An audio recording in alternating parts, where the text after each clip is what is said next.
টাঙ্গাইল জেলায় নির্মিত এক অভিনব স্থাপনা ২০১ গম্বুজ মসজিদ। ২০১৩ সালের জানুয়ারিতে এই মসজিদ নির্মাণ কাজ শুরু হয়। মসজিদটি এখনও নির্মাণাধীন অবস্থায় রয়েছে।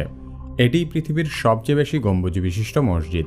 পৃথিবীর দ্বিতীয় সর্বোচ্চ মিনারও এই মসজিদেই রয়েছে এবং পৃথিবীর সবচেয়ে উঁচু মিনারও এই মসজিদের পাশে নির্মাণ করা হবে। মসজিদটিকে মূলত একটি বিশাল কমপ্লেক্স আকারে নকশা করা হয়েছে, যার মধ্যে রয়েছে ২০১টি গম্বুজ এবং ৯টি মিনার। মসজিদটি নির্মাণের অধিকাংশ কাজই প্রায় শেষের দিকে। ২০১ গম্বুজ মসজিদটি টাঙ্গাইল জেলার গোপালপুর উপজেলার নগদা শিমলা ইউনিয়নের দক্ষিণ পাথালিয়া গ্রামে অবস্থিত। মসজিদটি নির্মাণের উদ্যোগ নিয়েছে মুক্তিযোদ্ধা রফিকুল ইসলাম কল্যাণ ট্রাস্ট। মসজিদ নির্মাণের ব্যয় ধরা হয়েছে আনুমানিক ১০০ কোটি টাকা। ২০১৭ সালে কাজ শেষ হওয়ার কথা থাকলেও নির্মাণ কাজ এখনও চলছে। মাঝখানে করোনা মহামারীর কারণে নির্মাণ কাজ বিঘ্নিত হয়েছে। ইতোমধ্যে ৯৫% কাজ শেষ হয়ে গেছে।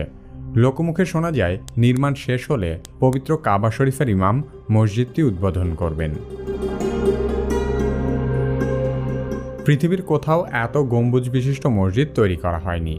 ২ তলা বিশিষ্ট এই মসজিদটি দৈর্ঘ্য এবং প্রস্থ উভয় দিকেই ১৪৪ ফুট।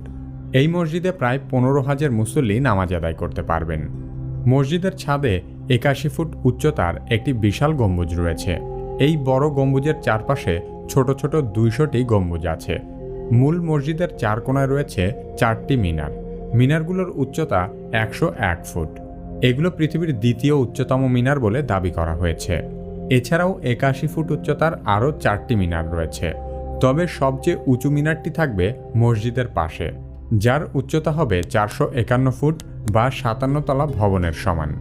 মিনারটির ৫০ তলা পর্যন্ত লিফট সুবিধা থাকবে। মিনারটির নাম রাখা হবে রফিকুল টাওয়ার। এই মিনার নির্মাণ সম্পন্ন হলে Guinness book of world records অনুযায়ী তা হবে বিশ্বের সবচেয়ে উঁচু মিনার। এই মসজিদের দেয়ালের টাইলসে পূর্ণ পবিত্র কোরআন শরীফ অঙ্কিত রয়েছে। মসজিদের সামনে মাজারের মতো করে একটি কবরের জায়গা ফাঁকা রাখা হয়েছে। মসজিদের নির্মাতা মুক্তিযোদ্ধা রফিকুল ইসলাম মারা গেলে তাকে এখানে সমাহিত করা হবে।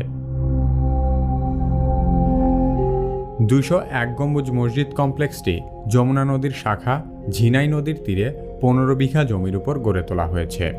মসজিদের পাশে আলাদা ভবনে দুস্থ নারীদের বিনামূল্যে চিকিৎসার জন্য হাসপাতাল স্থাপন করা হবে। এছাড়া এখানে এতিমখানা, হেফজখানা, বৃদ্ধাশ্রম, দুস্থ মুক্তিযোদ্ধা ও তাদের পরিবারের জন্য পুনর্বাসন কেন্দ্র গড়ে তোলারও পরিকল্পনা রয়েছে। ২০১৮ সাল থেকে এই মসজিদে ঈদের নামাজ আদায় করা হচ্ছে। প্রতিদিন দেশের বিভিন্ন স্থান থেকে আসা দর্শনার্থীরা মসজিদটি দেখতে ভিড় করছে। বাংলাদেশের একটি অসাধারণ প্রাচীন স্থাপনা ৬০ গম্বুজ মসজিদ। ৬০ গম্বুজ মসজিদ বাংলাদেশের ৩টি বিশ্ব ঐতিহ্যবাহী স্থানের একটি। ঐতিহাসিক ৬০ গম্বুজ মসজিদ সম্পর্কে জানতে চাইলে কি কেন কিভাবে এই ভিডিওটি দেখতে পারেন। কি কেন কিভাবে চ্যানেলে আপনি নতুন হলে আমাদের অন্যান্য ভিডিওগুলোও দেখতে থাকুন। পরবর্তী ভিডিও আপলোড হওয়ার সাথে সাথে দেখতে চাইলে কি কেন কিভাবে সাবস্ক্রাইব করে বেল আইকনটিতে ক্লিক করুন।